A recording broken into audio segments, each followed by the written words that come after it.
Je me suis coltiné la déclaration de politique générale de notre nouveau Premier ministre pour que vous n'ayez pas à le faire. Voici à quelle sauce économique et fiscale nous allons être mangés. Bienvenue à tous sur cette chaîne, moi c'est Tania alias la veille de ma réussite. Je suis spécialisée en veille financière et économique et aujourd'hui j'accompagne les particuliers dans leur parcours de formation sur la finance et l'investissement afin qu'ils puissent assurer leur sécurité financière. Et dans la période actuelle, vous en conviendrez, ce n'est pas une mince affaire. Mesdames et messieurs les députés, cette déclaration de politique générale... Alors déjà, c'est quoi une déclaration de politique générale en France ? Déclaration de politique générale, c'est un discours prononcé par le Premier ministre devant l'Assemblée nationale, dans lequel il expose les grandes lignes de la politique qu'il entend mener au nom du gouvernement. C'est assez courant après une élection ou un remaniement ministériel important. Et c'est aussi l'occasion pour le gouvernement de solliciter la confiance de l'Assemblée nationale à travers un vote de confiance, ce qui lui confère une légitimité renforcée pour appliquer son programme. Déjà, première information, Michel Barnier, le nouveau Premier ministre, n'a pas sollicité de vote de confiance. Il n'est bien évidemment pas obligé de le faire selon les textes, mais d'usage, ça se fait.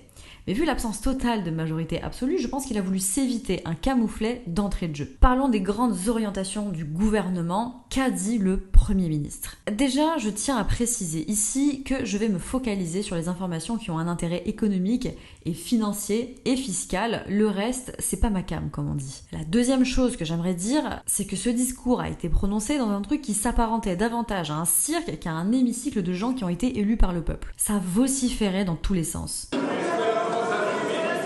Décarbonation des usines.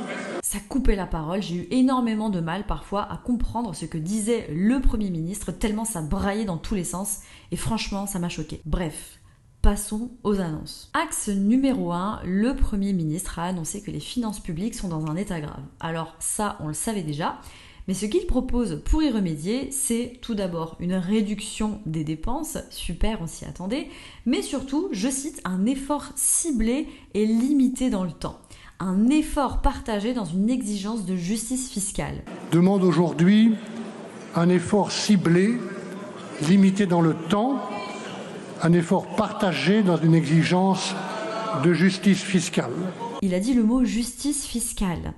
Je veux pas trop rentrer dans le débat, mais payer pour la mauvaise gestion financière des gouvernements successifs, j'appelle pas ça de la justice fiscale. Je trouve pas ça juste du tout en fait, mais passons. Ça veut dire quoi concrètement ? Eh bien ça veut dire une hausse des impôts. Alors pas pour n'importe qui, bien évidemment, on n'a pas encore envie de se retrouver avec des transformateurs SNCF cramés et des ronds-points transformés en stand de grillades de merguez. Non, le Premier ministre a clairement dit qu'il allait piocher là où il y a de l'argent. Nous conduirons à demander une participation au redressement collectif aux grandes et aux très grandes entreprises qui réalisent des profits importants. Cette exigence nous conduira également à demander une contribution exceptionnelle aux Français les plus fortunés, afin d'éviter des stratégies de défiscalisation. C'est bien pratique quand on sait ni gérer ni générer de l'oseille, on va le prendre chez les autres. Si c'est pas du communisme ça, bref. Il a donc dit qu'il allait demander une participation au redressement collectif aux grandes et aux très grandes entreprises qui réalisent des profits. J'imagine qu'on va donc voir arriver sur la table une sorte de taxe sur les super profits. Mais aussi une contribution exceptionnelle aux Français les plus fortunés sera demandée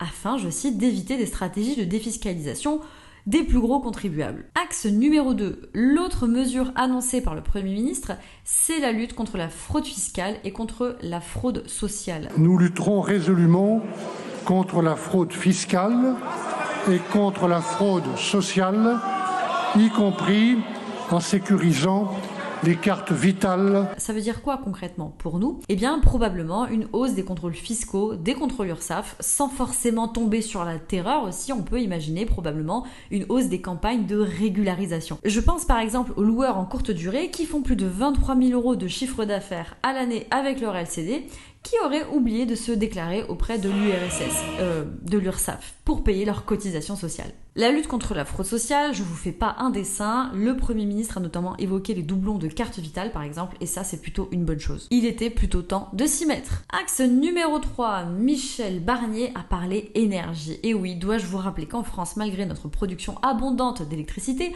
on paye notre énergie très cher. Et enfin, le gouvernement semble décidé à se pencher sur le développement du nucléaire. Hosanna ! Nous allons agir aussi sur l'offre énergétique, le développement du nucléaire, mais aussi en poursuivant le développement des énergies renouvelables. Alors en quoi c'est important pour nous, en quoi c'est intéressant d'un point de vue finance et investissement? Eh bien, dois-je vous rappeler que l'économie, c'est de l'énergie transformée. Si de base l'énergie est très chère, eh bien on est mal barré pour la suite. Une énergie efficace, performante et bon marché, c'est une excellente nouvelle pour la croissance économique. Axe numéro 4. Nous allons mieux cibler l'accompagnement des particuliers et des entreprises, notamment pour la rénovation thermique des bâtiments. C'est vrai qu'aujourd'hui, les aides à la rénovation, c'est non seulement très compliqué d'y voir clair, mais surtout, ça n'a pas vraiment de sens ni de réelle efficacité. Mais là, coup de théâtre, on repart sur un changement du DPE. Le DPE sera, je cite, simplifié et le calendrier qui était effectivement intenable sera adapté. Axe numéro 5, l'ambition industrielle. Vous avez sans doute souvent entendu les politiques lorgner sur l'énorme épargne des Français en se demandant bien comment ils allaient mettre la main sur le magot. Et bien voilà, on commence à avoir une idée de ce à quoi ça va ressembler. Le gouvernement va encourager une meilleure mobilisation de l'épargne des Français. Le gouvernement encouragera une meilleure mobilisation de l'épargne des Français pour soutenir cette dynamique industrielle, par exemple à travers un nouveau livret d'épargne dédié à l'industrie. Oui, parce que eux, ils savent ce qui est mieux pour vous ou pas pour soutenir cette dynamique industrielle à travers, par exemple, un nouveau livret d'épargne dédié à l'industrie. Axe numéro 6, le logement. On y est. Le Premier ministre a très justement rappelé que le logement, c'est le premier poste de dépense des Français. Il a affirmé que la baisse des taux d'intérêt est une bonne nouvelle pour relancer les crédits immobiliers, soit, mais que l'État et les collectivités territoriales doivent amplifier ce signal pour créer de la croissance et revitaliser la construction du logement. Le Premier ministre s'est donc montré favorable à une nouvelle évolution de l'objectif ZAN, car il a fait le constat que pour construire et donc pour loger les gens, eh bien il fallait du foncier. Nous devons faire évoluer de manière pragmatique et différenciée la réglementation zéro artificialisation nette. Je vous le rappelle, l'objectif ZAN, c'est quoi? Ça a été inscrit dans la loi climat et résilience de 2021.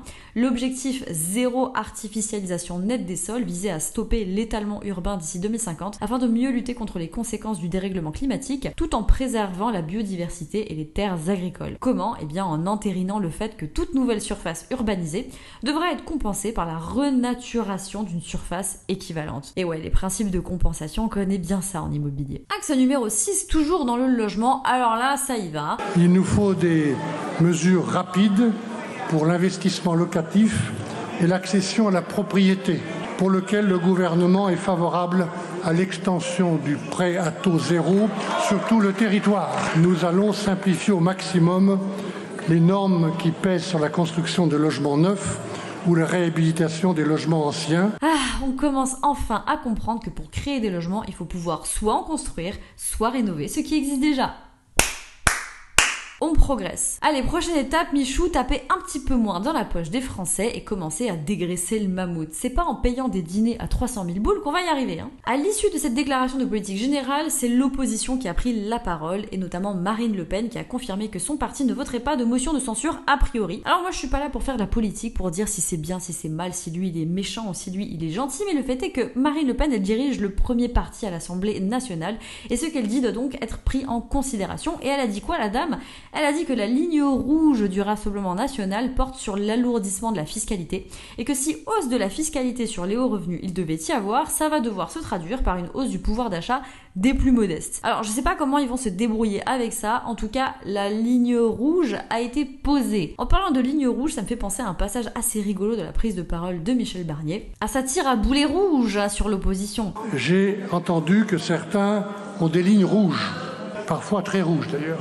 Alors Michou, c'est pas très gentil de se moquer de ses petits camarades trotskistes dans un pays où les prélèvements obligatoires représentent 43,2% du PIB quand même. Alors j'en ai terminé avec ce discours de politique générale, n'hésitez pas à me dire ce que vous en avez pensé. En attendant, je vous souhaite un bon courage.